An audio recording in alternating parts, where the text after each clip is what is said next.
All right. Hi, Lucia. Hi. It's so great to be able to meet with you on the auspicious day of Ostara. Happy Woo. spring, happy Ostara. And I'm so happy today to have my really good friend, Lucia Comnes, here today. This is in a series of conversations with artists, innovators, and creatives.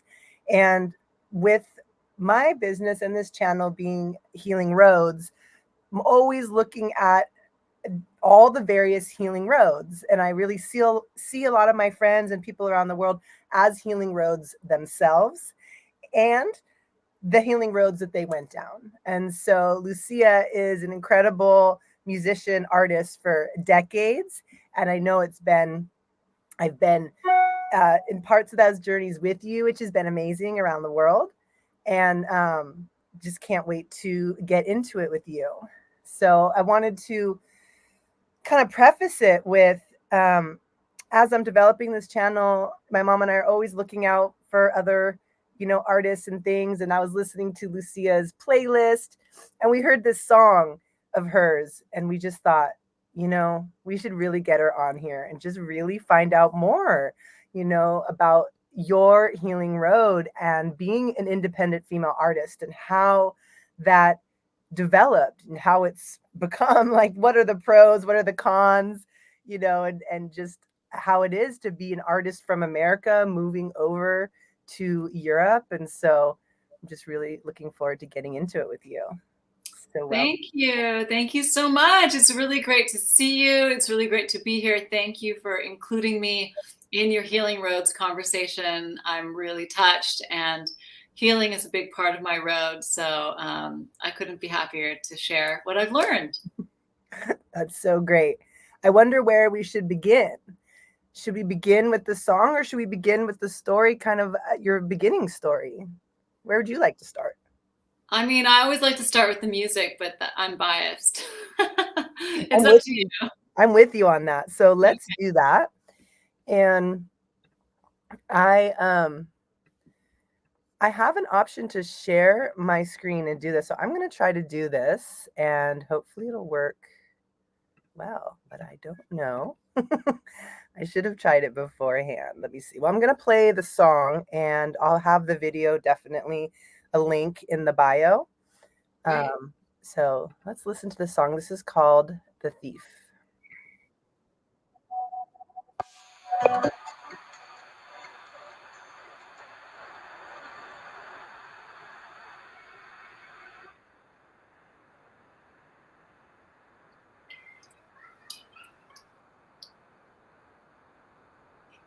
Okay, so it sounds like I'm not sure. I'm not sure. all right, technical workings out. Here is a section of the video.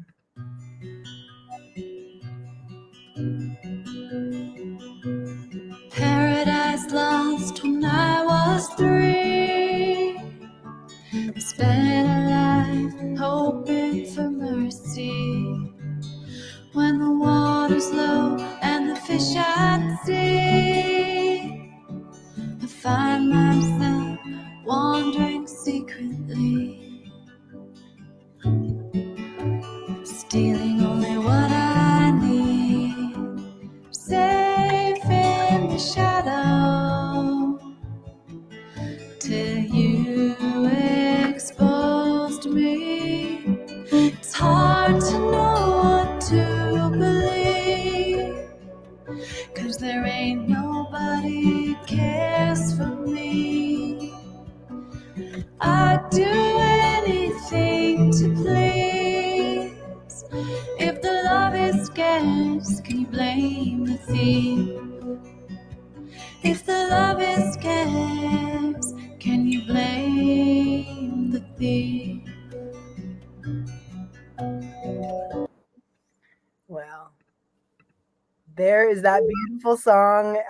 I definitely, like I said, will put it in the comments below or the, chat so that we can, everyone else can listen to the full thing and watch that beautiful video. Oh my God. Yeah, so that was a song I wrote during the COVID lockdown. So that was in the spring of 2020. And then the video, I think, was filmed later that year. I was staying up in northwestern Italy in the province of Liguria on the coast. And I was still in the process of getting divorced. And if you'd asked me what that song was about at the time, I don't know. Like, sometimes I think I've started my healing roads as an artist, and I've trusted my inner artist voice, and I just go with it. And so, but now that I've done a lot more very, dedicated healing work, we're like 4 years later, I can tell you so much more about what this song is about in terms of from more of psychology, recovery, healing point of view. But at the time, I think the song was about suppressed anger.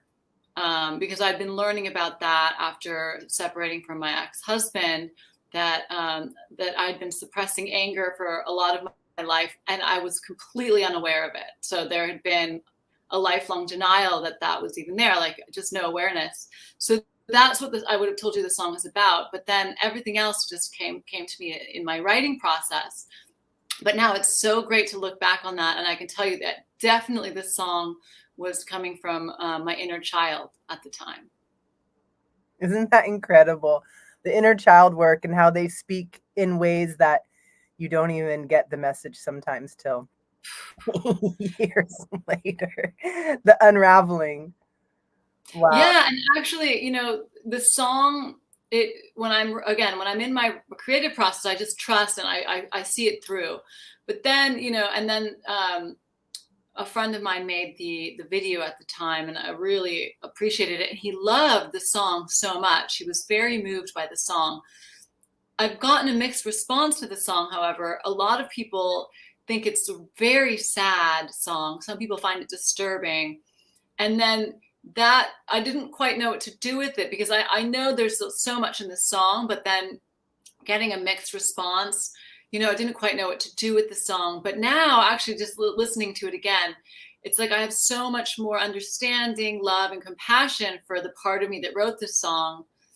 I don't even think I thought it was like my muse coming through me. I don't think I even had any sort of necessarily identity or connection to this song. But now I actually do, because I've integrated more of that part of me into who I am today. So it's really cool to look back. Wow, that's so great. When you were saying that, it was making me remember, I'd love to talk to you about your songwriting process, because it's been so interesting to watch you just delve deeply into it, right? And it does seem so much. I mean, writing in general is a way to get into our creativity and our just our awareness. And you have gone so deeply into it. I'd love to hear about it's a passion for you, isn't it? Writing your own music after singing other people's songs and other cultures' music for a long time. Yeah, absolutely. I mean, I started out as a student of folk music from around the world, and was really, I think so inspired by music as a universal language, and music can cross the linguistic barrier. I had some experiences abroad that really gave me a taste of that, and I just went on this long journey and study and traveling and studying different music and different cultures, singing, learning songs. My first paid job as a singer was in the choir Kitka in the city of Oakland in the San Francisco Bay Area. And we sang in more than 20 different languages, mostly Eastern European and Balkan music. And I had a chance to apprentice with the singers in that choir, and then study with some of the native singers and speakers. So that, that was my first job really as a singer that, I really had to take seriously and deliver on. Actually, and I remember being at a Kitka concert with you when we were teenagers, and I was like, I'm going to sing with this choir. It was became this dream and this goal. And then, I made it happen with the support of, my community and friends like yourself. So from there, I don't know. I think I always felt like I had to find my own voice. And so I always kind of knew, I called my first album, which was a world music, fusion album. I called it On the Way for the reason I was like, this is what I learned, and what I want to document on my journey on the way, because I knew there was going to be another chapter and I really wanted to write. And as long as I can remember, I've always tried and desired to create a safe space, a safe creative space to express. Now I have some perspective as to why I was on such a mission to create that, but we'll leave that for later. So it's been a long journey for me. It hasn't been easy for me to find my voice. And I've been very, let's say, resistant to being an entertainer or being what I call a musical or song designer, which to me today, the world of genre, I know it's not just, this isn't the only way to see it, but genres can create niches, markets, and communities and connection. But for me, genre as an artist was like a box that I had to get out of. And so I was always trying to get out of boxes, and I didn't want to be in any one box or genre. So, that's just been a part of myself that I've just, embraced. But, and somehow songwriting, I don't want to be defined by genre. But where was I going with that? It's been a long journey, because I think also I didn't realize it, at the time, but I think I processed a lot of my own growth and self-development and inner work through music. And so I didn't approach songwriting as an entertainer. Now, I've been doing it for a long time, and I've come to appreciate what that means, to put on a show with an intention and bring an audience in a particular, it's a give and take. But I think, I remember after college, after I got back from my studies abroad, the first thing I did was sign up for this program called Sound, Voice, and Music Healing. Because I was like, I knew I didn't want to just do music for entertainment. I knew that there was something deeper there for me. And now looking back, I think I have a little more clarity, like how much music has been my healing process and my healing journey. And I've stuck with it.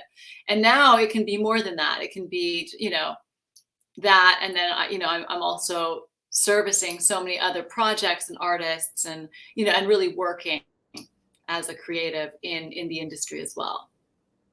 Yeah.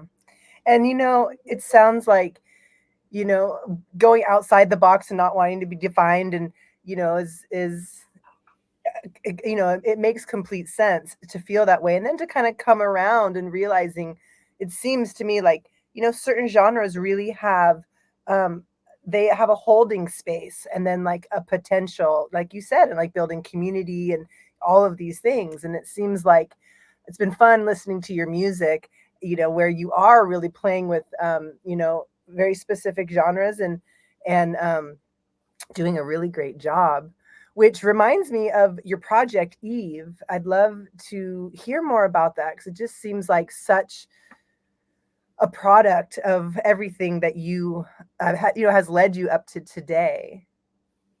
Yeah, sure. So I founded an artist collective about not even a year ago. It's called the Eve Project, Music Exploring the Feminine Gaze.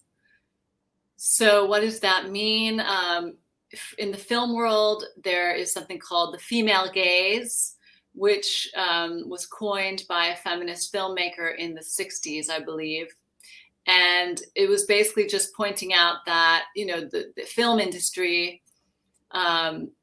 started with just, there were only men in the roles of screenwriter, director, cinematographer. The only places that women were involved was as actresses, and they were being filmed and their stories were being told. Everything was from this heterosexual male gaze. So there's nothing wrong with that.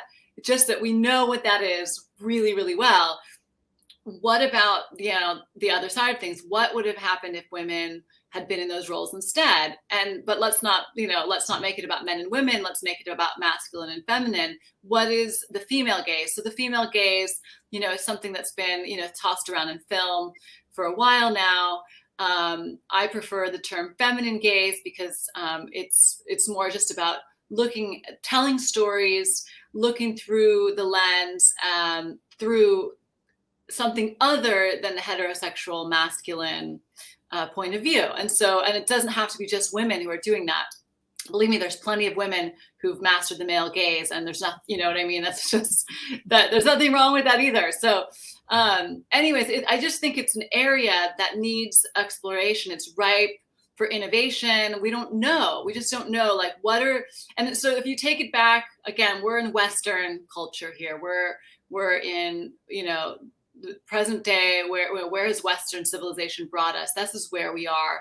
So we can go into other cultures and we can learn from them and we can work in those contexts. But I'm like, what do we do here in this context, in the Western culture? What is the most archetypal icon in Western culture for a woman? And so to me, it's Eve. And so instead of going and finding these feminine archetypes other places, which is a lot of us have done that, there's been so much great work there. What if we take Eve and we ask her, well, what's your side of the story? How would you tell the story of Adam and Eve? What would your story have been like if women had been part of writing Genesis? And so that's kind of like the idea of it. But then let's take that into love stories, into all the stories we want to hear in film and in music that are so important to our lives. And we say, well, what would have the feminine side of this, would there be something there that we haven't, explored? And so that's the theory behind this project. Now, for me, I'm sort of just limiting it to pop music, and it's an invitation to anyone who wants to contribute to writing pop music, so music for the masses that can be listened to from a wide audience, that explores this idea of the feminine gaze. What is the feminine way to tell a story, way to perceive the world, what is the desire? What's feminine desire? We know that women have been objects of desire for the male heterosexual gaze, but what would it be from another point of view, without necessarily changing anything other than just where you're sitting, in the circle. So it's still in the very beginnings. I've put out a couple of songs that I've been a part of writing that are sung by women, other artists, more in the pop genre.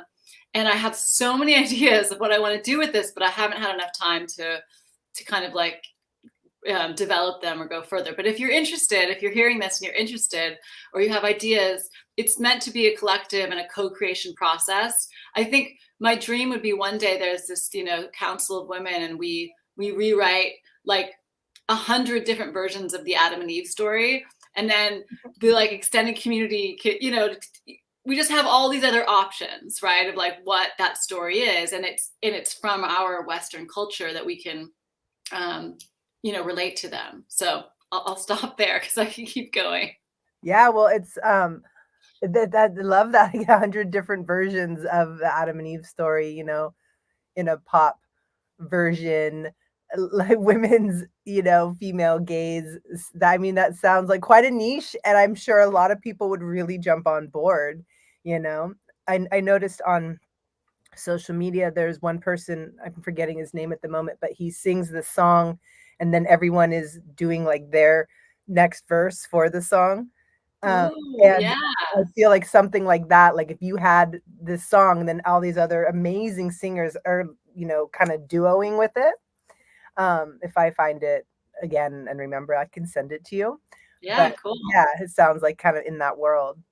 So yeah, maybe you'd have a dance or a story to contribute as well. You'd be very welcome. Right. Yeah, absolutely. I love the the framework of it. It's very interesting. And of course it reflects a little bit like what the author of The Red Tent did, right? Like retelling the Bible story from the women's point of view. And that was mind-blowing to me. That was an incredible story to read. And I thought, wow, I didn't even ask that question, what would their story be? I just thought their story was the place that they were put in, which of course isn't true. But I didn't think to ask deeper than that until she, wrote the book. Right. Yeah. And then just to bring it to like the very basic day to day, like pop music, like television, is a team sport, especially today. So, like the way that music gets composed and produced and then selected, there's a lot of people, a lot of decision makers. And I'm doing some songwriting for young artists who are, doing things like Eurovision and, getting placements in like mass music markets and placements for TV as well. I've done a lot of like licensing events. And what I notice is that the criteria for how people select songs and what the kind of critiques that they give, to me, there's still so much of that male gaze present in the most simple things. I mean, just to give you an example, I do song clinics with, pop songwriters and producers every week. It's based over here in Europe, and we all give each other feedback. I heard this really great song just on Monday, and it was written and produced by a young man, but it was a woman singing it, and was a woman's experience of attraction and desire, very Latin pop, and beautiful. And it had this feminine, very kind of delicate quality, and yet it was like, a Latin rhythm, and you could really move to it, and it felt very good. And all the feedback that was coming in was like, okay, you got to make the chorus like climax more, and you've got to make the rhythm like more aggressive. It's got to be like boom, and I'm like hearing this, and I'm like, and I actually wrote to the guy, I'm like, I actually don't agree with this feedback, because people just want to recreate what they already know.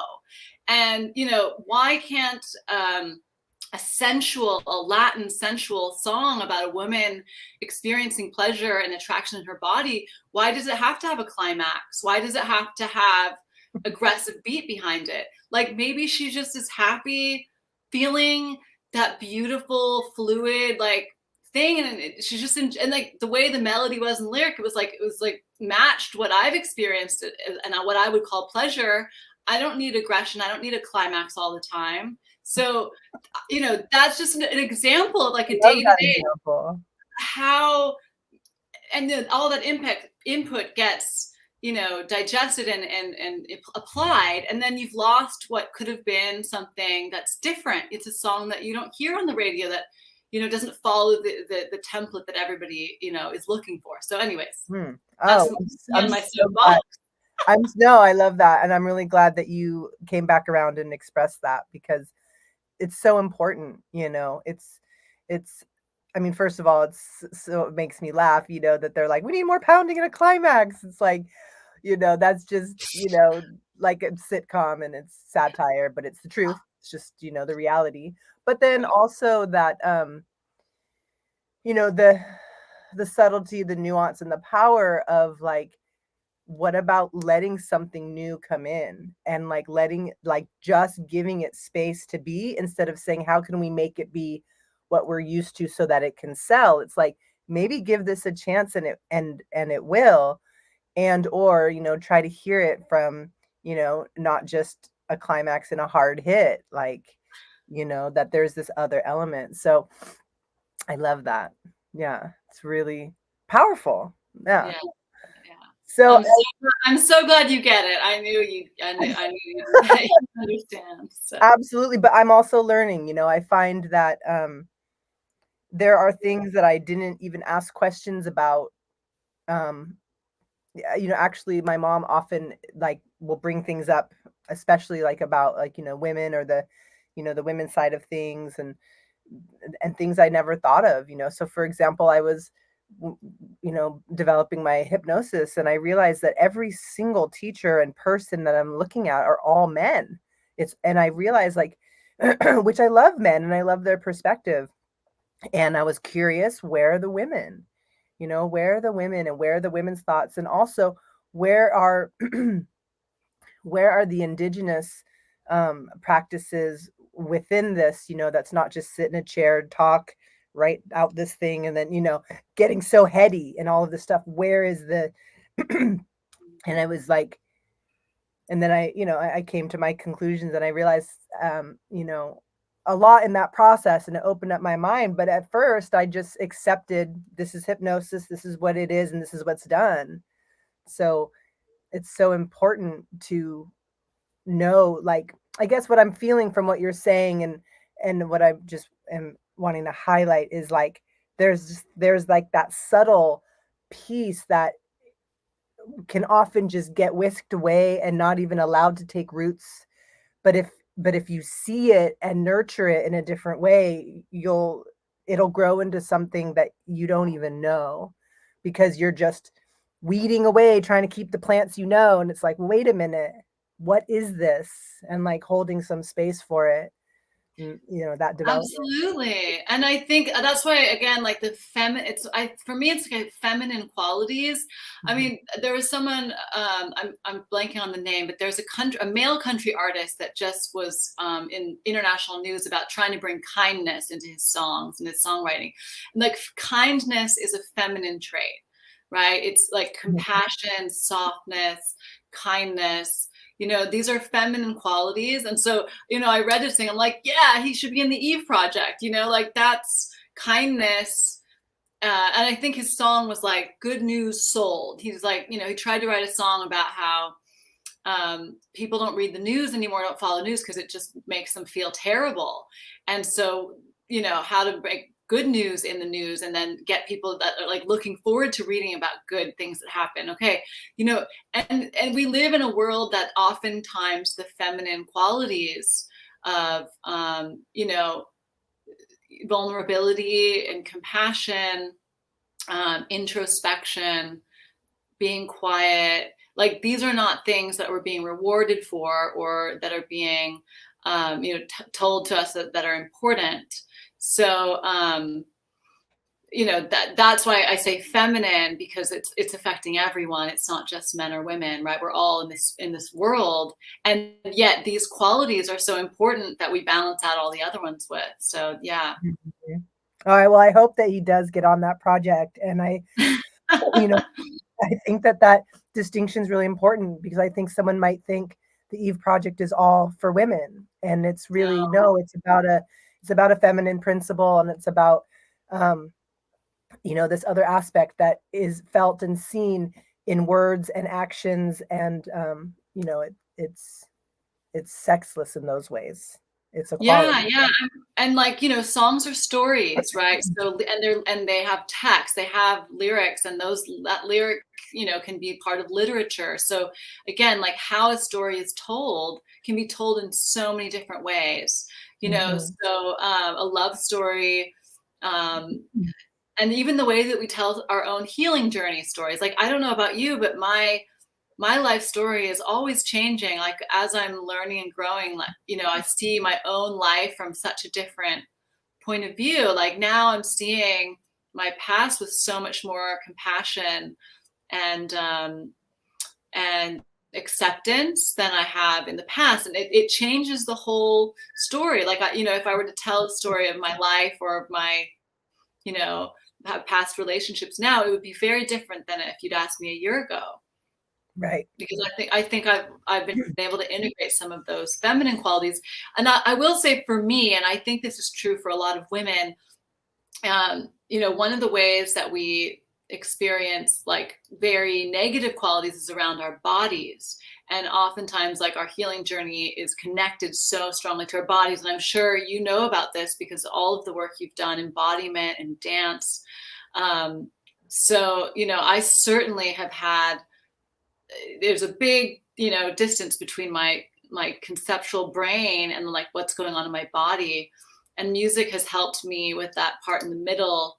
And it's great because there's the text, which is very, heady. And then there's the music, which is, is affecting the body before the head most of the time. So, that's why I love songs and music and songwriting. Me too. It's really a powerful way to express yourself, to give to others, and to actually heal your own body and keep your own juices flowing, right? I just did a singing lesson yesterday, and it was so interesting to just do these certain warm-ups, and my voice was capable of things that it wasn't before. And it's like there is these technicalities, and our bodies are set up in these amazing ways that once we have those hacks and we understand, we can really hold it up, and then all of a sudden ability expands, and then maybe you can get more to your creation and your creativity. And so it's really like so many healing roads within that, right? Yeah. Yeah, feels real good. I wanted to just move into some of like the really direct questions that my wonderful mom brought, that I think are, really kind of great and like focused. So I'd love to just, some of them you've touched on, so just we'll go through them as you want. But just we talked about like your progression a bit as like an independent female artist, and I feel like we really kind of got through like your development and everything, and where we've gotten to. I guess it'd be interesting if you're open to just talking a bit about some of like the pros and cons of experiencing and marking your place. I feel like you've really stood in that place. If that Yeah, I'd say like I think I've really made it a goal to remain independent, and that the pros of that is that like I have full artistic freedom and you know sovereignty about whatever I can create, whatever I want, and like that is so important to me, especially because I didn't want to be shaped in certain ways that I knew the industry and the world would push me into, like. And so and so let's just take that, like I don't, it's so funny though, because the way I've made it such a point to be an independent artist because I didn't want to necessarily like there's a great story of Roseanne Cash, right? The daughter of Johnny Cash. And, in her songwriting journey and one of her first breakthrough records, she goes to the record label and they're like, all right, we're putting this like super sexy picture of you on the cover because that's what sells. And she's like, no, like that's not what I'm going for, right? And so that was probably what in the 70s or 80s. So, that's an example of how industry shapes you, right? You don't get to make all the decisions, and there's these forces at play that you have to play into. Now, that said, I've remained independent, but like if I want to put a sexy picture of myself on a concert poster or on my album cover, like I want to be free to do that. The funny thing is that it oftentimes isn't going to be interpreted in the same way that the intention that I'm putting into it. So that's, maybe one of the cons is that people are assuming that I'm responding to like the forces at play in the industry or in the world. And when actually, no, I'm actually choosing to do this for my own reasons, which may not be the same. Mm-hmm. And so there's a gap in understanding, and part of that is that I don't get to enjoy the benefit of being like an industry artist, right? I don't get to enjoy the benefit of being famous or having like, hundreds of thousands of followers. I'm working on a much smaller, circuit. And so that's the trade-off. Mm-hmm. And let's say like, maybe I'd love to just do a different trade now that I really know who I am. I'd love to get a break and like reach larger audiences, not necessarily with the same material or work that I was doing earlier on, but I think it's very positive that in my development as an artist, I haven't given into the industry. Like I've really protected my creatively safe space. So that's the pro. The con is, you're limited in terms of, and I've always had to work other jobs. I've always had to do music on the side. Now that's changing, but that's a con. Yeah, well, that makes sense. But I have to say that even with all of that you just explained, every single one of your videos are so professional. They're produced so well. It's, and your music, but you really, with all of that, all of your videos look like you are, in the industry completely and being, is supported in that way. So Thank you. And it's sort of been like, I think I've shot myself in the foot a little because like people just assume that, like, you can compare, right, to certain standards, and I've had high standards. But yeah, the truth is I've done this all on my own. I've funded everything on my own or through community crowdsourcing. I've had friends and like mentors help me, but like I've never had an industry backing, and that's hard. That's hard. There's a cost to that. It's more painful, it's more difficult. It's really like pushing a boulder up the hill all the time. So, and you can't be super transparent about all that either. So thank you. That really means a lot. Absolutely. So that moves into the second question. What have been some of the impacts of your mentors? Mentors have been so critical for me in my journey. I think I've always felt a desire and like a need to be mentored. So, and that started early. I've, growing up in the San Francisco Bay Area, we had access to so many amazing people and artists and pioneers and innovators. And so they were just part of our community. I mean, when I was in high school, and Anna Halpern, who's like this internationally celebrated dance pioneer, was in the community, and someone brought me to her community dance ritual. And then she was like, "Oh, you're so talented. You have a gift in music. Come and play in my dance rituals." And, it was so easily accessible and yet like so important and valuable. And I recognized that. And so I asked her if I could call her mentor, and she said yes. And so even though she was in movement and dance, I got to be of service to that. And so she was a really important mentor for me in the beginning, just in recognizing my own gifts and being of service in the community and meeting other musicians who were working with her. And then from there, I've gone and like just embraced, whoever I can get who will be willing to mentor me. I'm like, let me sit at your feet. Like, I want to learn. And I still do that to this day. And I've had so many mentors. We could do a whole video on that, but all like Kitka, all the singers in Kitka in particular, Lily Storm was a mentor and a teacher. And I then worked with Bonnie Hayes, who was my first songwriting mentor. Now I've gone on many years later. I've been working with Rodney Crowell, who's like a Texan songwriter, amazing. He's become a mentor. Also, Prince Board of the Black Eyed Peas as a personal mentor, and in the pop genre. I've had vocal coach mentors.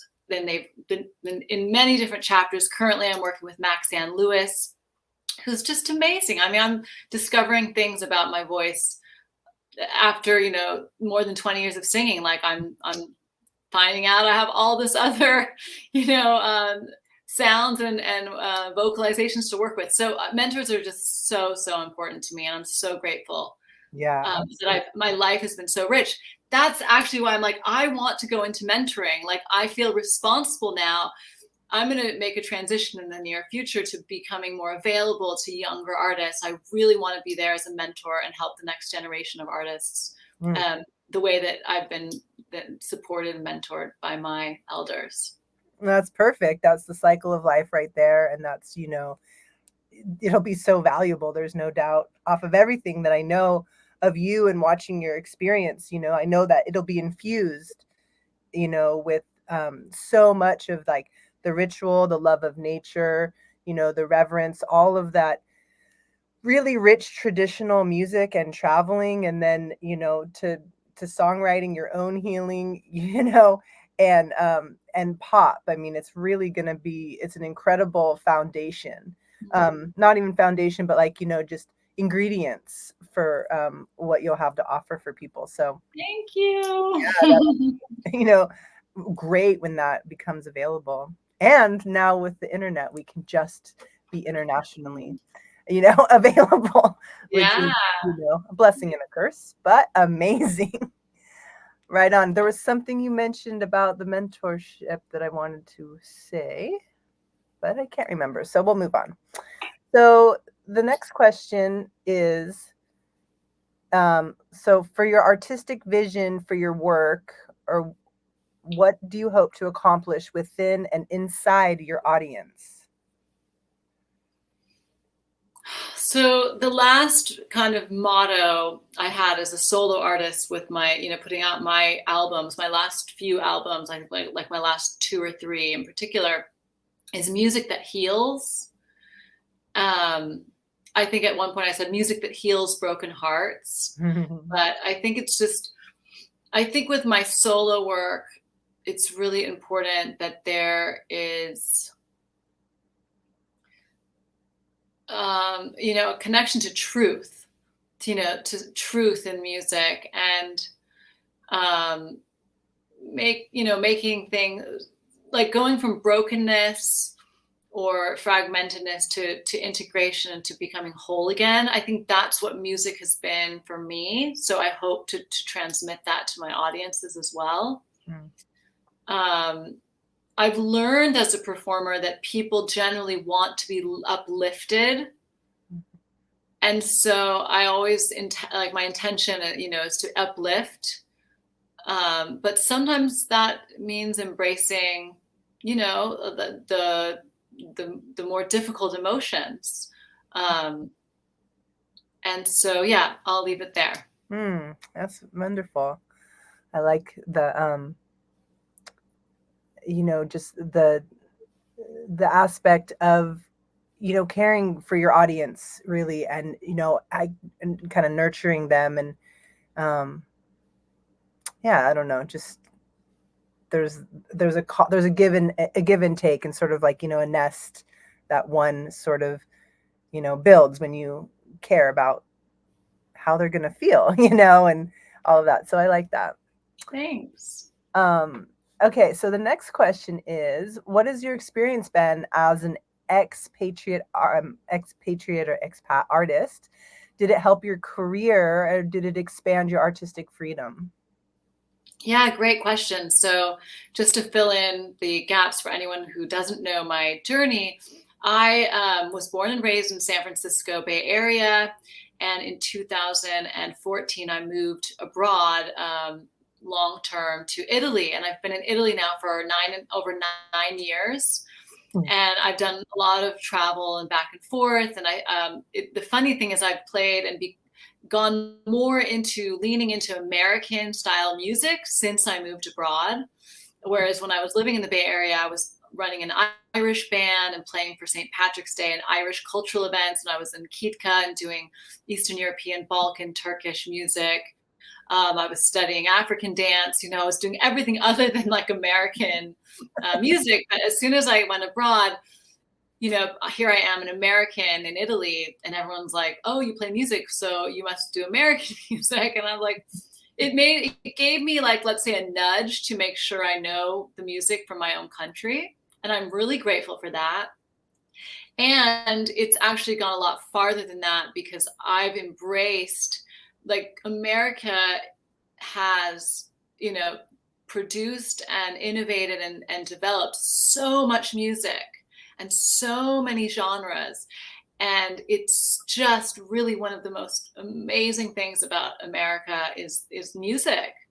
And to this day, the market for music is still thriving. There's so much going on. There's so much incentive to create and innovate and create new music. Now, that said, and I think about my choice, my career path as an artist, at least in California, I think my choices at the time were like, be famous. If you want, if you want to be an artist, you can be famous, you can get fame and get a break, and then you can do it, or you can just do it on the side and have your real career be something else. Living in Italy has allowed me to do something other than those two options, which is a lot more of just a well-rounded life. Like, I have my work, and then I can be a serious artist. I don't have to choose fame or working in tech, let's say. So I'm also grateful for that. And I don't know if I would have been able to do that as well staying in California, at least not in the San Francisco area. So I do hesitate to come back to the US still today, because I don't, like, fame isn't a goal or a driver for me. And I see a lot of American musicians, like, there are niche markets, there are communities that you can work, and so that's very valid. But the driving factor is like getting people's attention and being famous. And to me, that's so far away from being an artist. Like I have so much art to focusing on building my followers is like, that's a whole nother thing. So let's see, but those are my thoughts for the moment.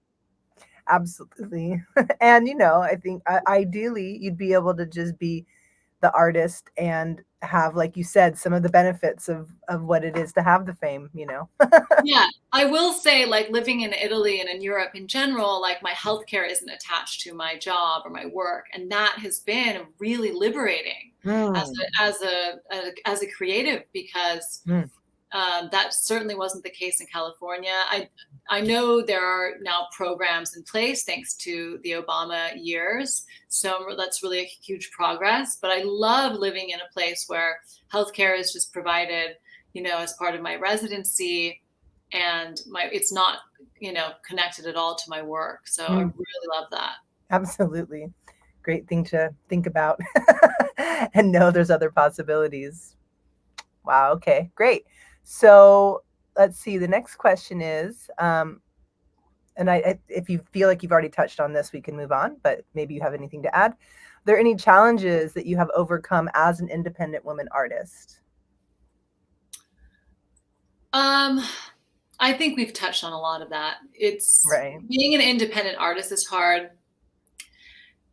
Being a woman on a healing journey has been like, and not even knowing that, like sometimes I feel like a lot of the songs, sometimes I wonder about rebranding my songs and my album as like music for people in recovery, like music for people in codependency recovery or narcissistic abuse recovery, like music for people, for empaths. Like I'm like, if I labeled my albums like this, would it reach the people that it would speak to better? And I sometimes think about that. Yeah. Like, because when my music, I pitched my music in so many, again, like TV or commercial opportunities, and it just never lands the way I want it to. And I see now why, because it was written a lot on a healing journey. But that doesn't mean, like, there's so many people in healing and recovery, and I'm like, why can't this music make it? Unless we create, like, is it just music for, I don't know. That's an area that I'm exploring. I just wonder, is it still taboo to talk about mental health? I mean, less and less so, but like, why aren't we getting more of that, in the music industry?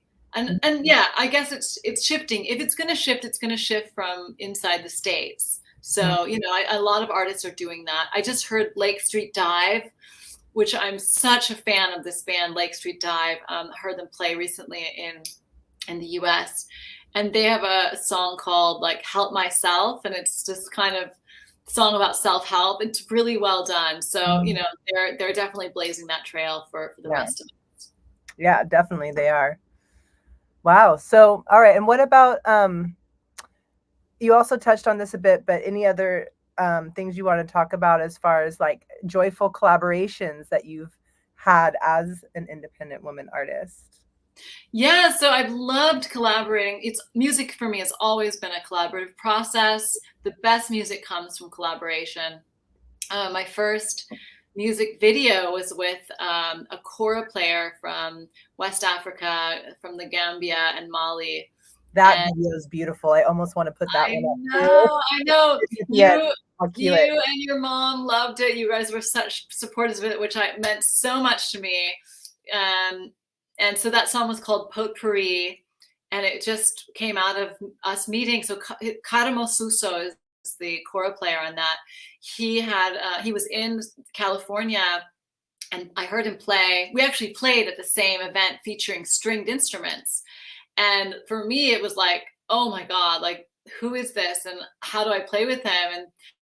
And apparently he felt the same way because he was open to collaborating. So we wrote this song together, and it was so inspiring. We made this video. My friend in LA, childhood friend Aaron Proctor, who's a filmmaker, he produced and it was his idea to do this video. He did such an amazing job. It's really one of the things that I think as an independent artist, you can do those things. When they happen, it's just pure magic, and people show up and just want to contribute. And yet, you know, it doesn't quite, again, it doesn't have to fit into the commercial demand or template. So it doesn't necessarily find a home. Like, it doesn't find, I feel like that video still should have had so many more viewers. Mhm. But you know, we don't have the budget to promote it or sponsor it, and it's not being plugged into TV or film or radio. But one day, you never know.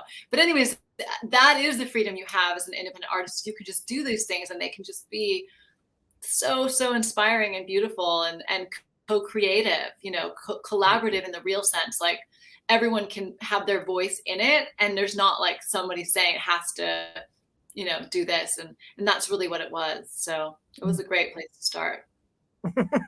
It was amazing, absolutely. And you know, The key word is joy. You asked about joyful. So it was so joyful to do that. And I think for everyone, like, if the joy is that abundant, people want to create and collaborate, and that was really special. Absolutely. Absolutely. Well, are there any other things that you'd like to touch before we start to close out? And I want to definitely close out with that song. I have it queued. Oh, great. Yeah. Well, I just think it's really great what you're doing. I love the name Healing Roads. And I'm really happy that my healing road could converge with the rest of the healing roads.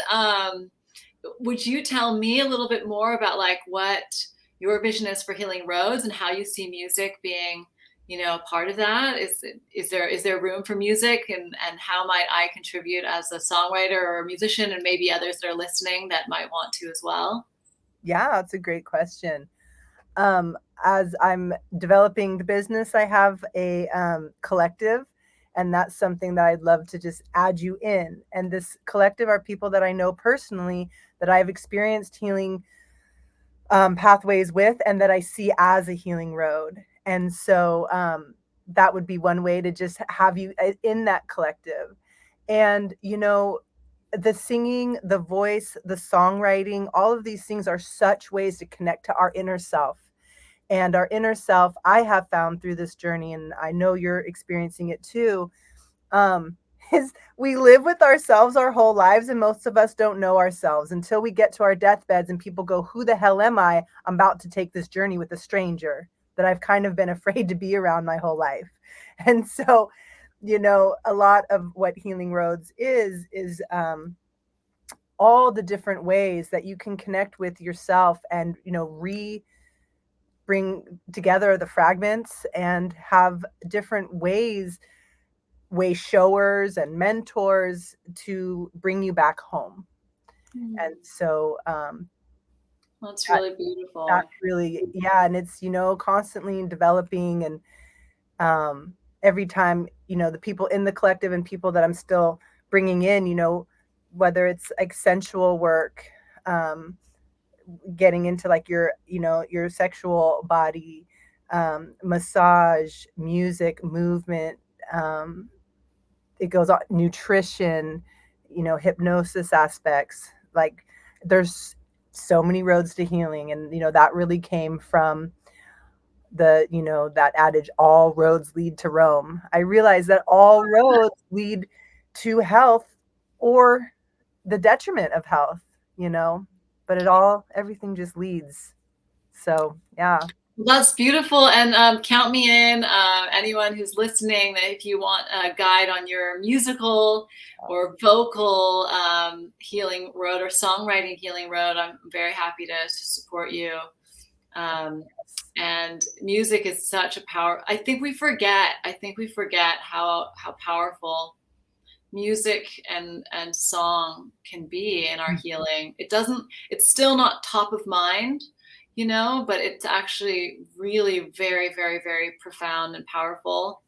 And so, yeah, I'm very, very happy to put what I know to service for other healing journeys, other people in this collective and this community. Thank you so much for including me. Absolutely. I'm so happy we made it happen. And I will post all of your information and contact.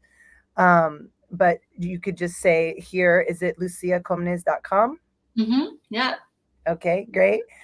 And we will I'll just put in this video just to end. So thanks so much. And for everyone listening, you can always reach out to me personally or Lucia. You'll find all her contacts in the information section on this YouTube channel. All right, let's go into this song.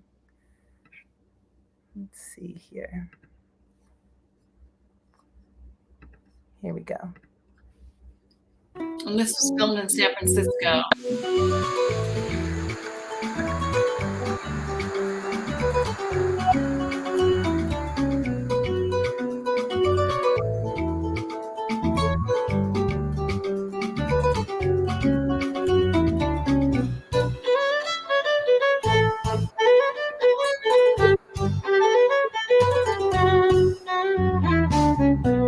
She came from flowers, or so it's told. He was born in shadow, turning to gold.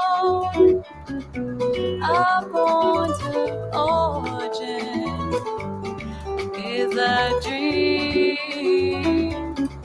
Two stories, no rumors, filling a stream where sunlight lingers on, where sunlight lingers on.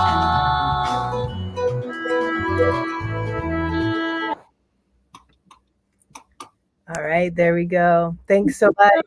Have a good day. See y'all soon. All right, you too, and everyone else. Go and watch the rest of that video because it is just such a beautiful video and song. And until next time, ciao.